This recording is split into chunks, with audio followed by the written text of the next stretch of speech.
The year 2024 has come and gone, but the question remains, what are the 10 top movies of 2024?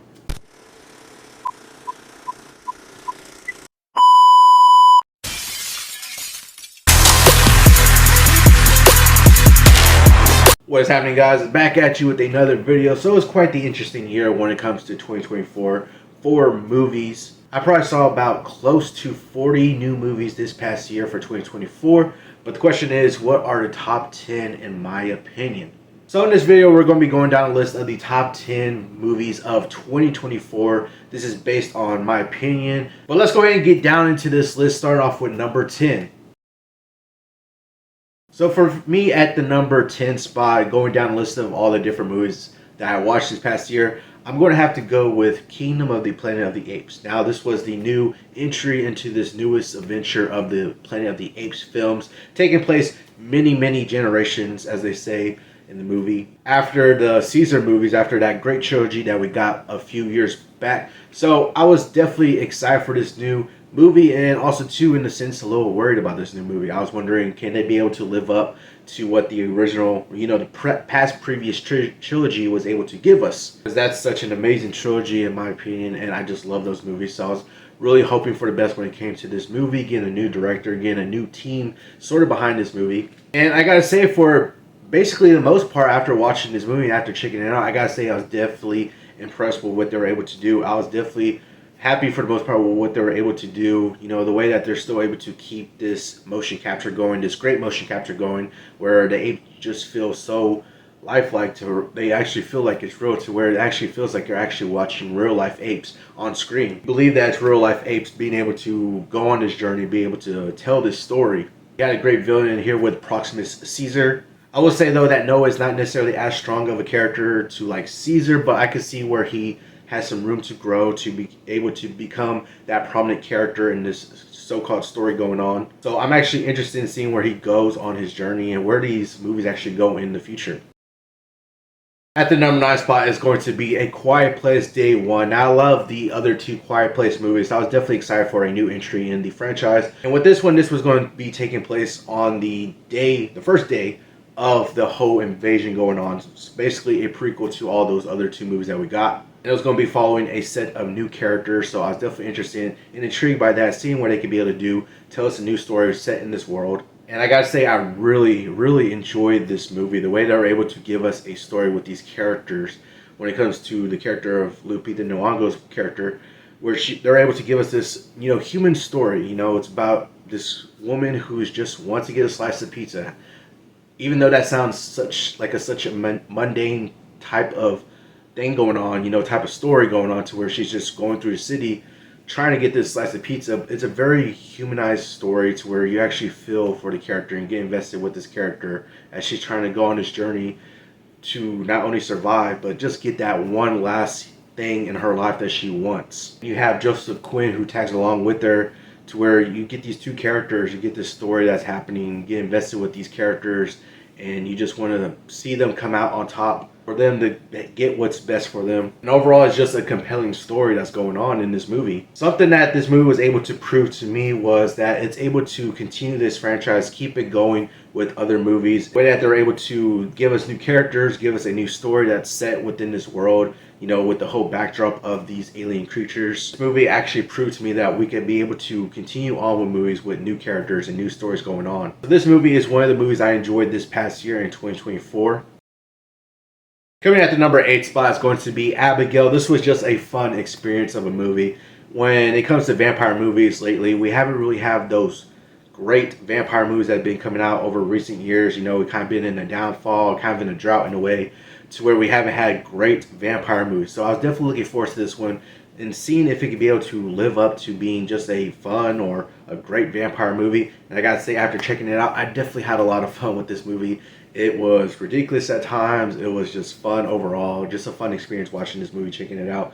The way that they have this movie and just set up these characters, to where these characters are kind of horrible in a way, but the way that they're able to flip the script to where you actually kind of care in a way about these characters and you want them to actually survive. and just everything that goes on, the shenanigans that go on in here. It's bloody, it's gory at times in this movie. It's a lot of fun going on. I'm just glad we're able to get a great vampire movie after not getting too many over the years. And it might just be an awesome thing that we're maybe having a resurgence of good vampire movies coming up if another movie that's going to be on this list indicates that. And we have Super Slash Man, the Christopher Reeve story. This is a documentary based on Christopher Reeves. And really, the surprising factor with this movie was that I just wasn't ready to feel those emotions with this documentary, with this movie. I wasn't expecting to feel the kind of emotions I felt while watching this. The way that it just basically tells a sort of life story of Christopher Reeves, the way that he was while playing Superman, after, the way he was before his accident, after his accident, and just everything that plays out that way. Just emotional roller coaster going on while watching this documentary. And it just really goes to show, like, I watched the Christopher Reeve Superman movies basically for the first time fully about 2 years ago. And I just remember coming out of those movies and thinking to myself, like, wow, I see why people regard him as, the best definitive Superman. I see it now. I see why people say that now. And I would agree with those people that he is definitely, when I imagine the Superman character, he is the definitive Superman when it comes down to it, to being able to capture the character of Clark Kent and Superman. I think he is the definitive one who does it the best of both worlds, really. And really, while watching this, it's very interesting to see everything that goes on, the way that this documentary just plays out, and is just telling his sort of life story in a way. And I only ever knew of Christopher Reeves after his accident, just because the time I was born, I've only known him of, after he had his accident. I never got to experience firsthand his Superman movies whenever they first came out. I'm trying to remember. I forget the year, the exact year that his accident happened. But basically, the accident, whenever it happened, I was already barely born, and I've only known of Christopher Reeve as being confined to a chair, and whatever happened after the accident. I didn't know any of that other stuff beforehand, or how exactly everything plays out. So it was very interesting to be able to see that aspect. And unfortunately, whenever he did pass away, I was still pretty young. So to be able to see this documentary and to be able to see just a new side of that, to be able to be, my age, be older, and to be able to actually watch this and see how it actually was, and see how everything plays out within his life during the accident, after the accident, and all that, and just ramps up those emotions while watching this. Honestly, I got choked up a little bit during while watching this, especially when it came to like showing Robin Williams in the actual documentary himself, and be able to showcase that friendship that they had. And I just got emotional and choked up during those times also while showing him. So overall, just being able to just be a surprise to where this documentary movie of sorts, whatever you want to call it, just the emotions I felt while watching this was really one of the surprising things about this. Is going to be Alien Romulus. Now, I was really looking forward to this movie this past year. This was definitely one of my most anticipated movies of the year, because I've just been waiting for a new Alien movie to come around and just be great. Like, hopefully we're just going to get a great Alien movie. Now, when I was going to check this one out after watching it, I definitely was glad they were able to get this movie. Fede Alvarez brings us a scenario to where, in a setting, to where he brings that horrific side of Alien back into the movies, back into the Alien franchise, and I just absolutely love that he was able to do that. It is definitely horrific at times throughout this movie. The way that we get some of the great visual effects in this movie between CGI and practical, it is amazing. You get some likable characters in here with Andy and Rain. I gotta say, in this movie, the facehuggers are at their most aggressive in the whole franchise. Like, when it comes to the facehuggers in this movie, I am, like a lot of people, I gotta say, they're definitely scary, and it just keeps you on the edge of your seat throughout this movie with them. And I will say, even though I did enjoy this movie, I like this so much, that third act, or at least, last 15 minutes or so of it, I kind of come around on it. I remember, saying when I first watched it, when I first checked out this movie in theaters, that I wasn't completely on board with what they did. But after a second, third viewing, I'm coming around a little bit more on it. It's like, not like, I guess since I'm actually used to the actual third act of it now, I'm coming around a little bit more on it. So I really did enjoy this movie. I'm glad that we're able to get this great Alien movie into the franchise. It's going to be the movie Challengers. Now, going off the trailer, when I saw this trailer, it looked like it was going to, center around tennis and this whole love triangle going on between Zendaya and some of the other characters in this movie. And really, just watching the trailer, it seemed like this movie wasn't really going to be for me. So I didn't really check this out theaters. But when it hit streaming, I checked it out a couple weeks ago finally. And I gotta say, I was really, really surprised with this movie. I was surprised. The thing that surprised me with this movie is like it was actually kind of good. I heard a little buzz about it, but it kind of died out fairly quickly.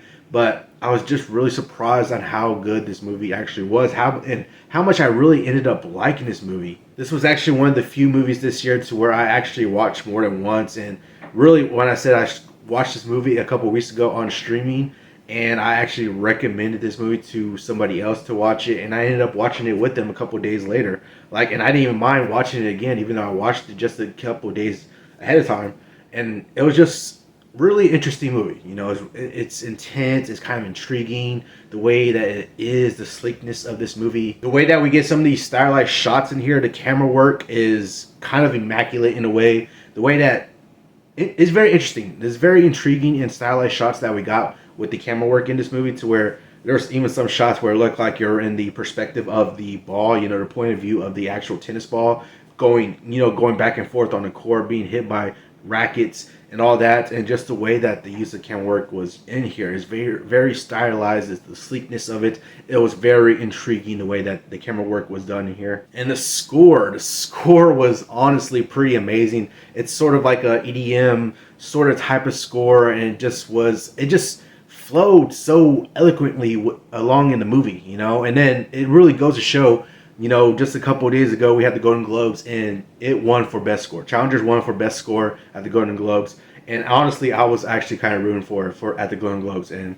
it actually won. So that just goes to show you the score of this movie was honestly just the way it just flows within the movie, and just giving this story with these characters to where, like I was saying, it definitely is revolved around tennis. Like, it centers on tennis, but it also centers on this sort of makeshift love triangle going on in the movie. And it's just the way that it's intriguing and the way that you're just like glued to the screen and just makes you on your edge of your seat. The way that this is, it's like, in a way it's suspenseful, and then it's thrilling in a way, and then you have this whole match going on between the two characters in the movie, this whole tennis match going on, and just the way that they use the flashbacks, the way that they intertwine them within the story and all that, and just telling the story overall. It was a very intriguing movie. I actually ended up liking it. And at the number 4 spot is going to be Dune Part 2. Overall, this was a great achievement in film. The way that Denis Villeneuve is able to direct this movie and be able to bring us the first part and then continue it up with the second part, honestly amazing. The way that they're able to give us the visual effects in this movie are outstanding. The story is astounding. Acting across the board is remarkable. Just overall great directing with Denis Villeneuve. And it's a shame that he was actually, I feel like he was snubbed when it came to the Oscars. He wasn't even nominated for this movie in the Oscars. But overall, everything that encompasses this movie turned out to be amazing and great. Coming at the number 3 spot is going to be Nosferatu. When it comes to the director, Robert Eggers, he knows how to submerge you in an era when it comes to his films. And you really feel that on display whenever you're watching this movie. So where he submerges you in the era that he's trying to portray in this movie. We got a great breakout performance from Lily Rose Depp. Bill Skarsgård is unrecognizable in this role as Count Orlok. He puts on a very horrific and unsettling performance. We have a great cast and great acting all around in this movie. Honestly, it's just refreshing to be able to have a great vampire movie, along with Abigail that came out this year also, to where we have these great vampire movies come out. And I'm really looking forward to Robert Eggers' next project. Supposedly it's going to be a werewolf movie, so I am down for that. Hopefully he can be able to turn out something great. But when it comes to Nosferatu, this was definitely one of my favorites. I believe this is definitely one of the top ones of the year. Coming at the number 2 spot, and I might get some hate for this, but I gotta go with my honest feeling, and that's going to be Deadpool and Wolverine. When it comes to Deadpool and Wolverine, this was the most fun I had at the theaters this past year. Such an amazing and fun, awesome theater experience. Just the way that this movie was able to just give us an overall great performances, just overall a great Marvel movie, just a lot of fun. Being able to see Deadpool and Wolverine finally team up. Ryan Reynolds and Hugh Jackman are hilarious and awesome in this movie. The way that they were able to give us that nostalgic kick and be able to give us sort of a love letter to the earlier versions of Marvel movies. And I gotta say, I definitely got hyped when it came to certain characters appearing in this movie. When it came to some of the scenes that we got with them, I was definitely jumping out my seat with excitement. I definitely was kind of going back and forth on whether or not I should include this within the top 10. And people have been turning on this movie lately. But I gotta say, fuck it. I gotta go with my honest opinion. This was definitely one of the most fun and awesome movies this past year. So I definitely got to include it within the top 10. And we get to the substance. The substance was one hell of a surprise this year. I heard some buzz about this movie going on, so I decided to check it out a couple weeks ago on streaming. And I gotta say, wow, this movie was one hell of a ride. It was one hell of a surprise. This was one of those movies I gotta say I was most surprised by this year. Demi Moore gives one hell of a performance in this movie. The way this movie plays out to where it just goes, it's kind of a social commentary on society, the way that society is, the beauty, the way that they hold high regards to beauty and being young, and the way that you have this character that's played by Demi Moore to where she's, in her older ages and she's being replaced by a younger actress, and just the way that you see Demi Moore play this role, and props to Margaret Qualley as well in this movie. But the way that you see Demi Moore play this role, and dealing with being replaced, dealing with not being that young, beautiful, Demi Moore is beautiful in this movie, of course, but not as far as society is concerned, as far as with the way people see her now in this movie, the way that they show her play this role to where, people think she's too old, that she's not up to the beauty standards that they want, and so they go after somebody younger. So the way that Demi Moore plays this role is so amazing. And it goes to show, she just won a Golden Globe for this role.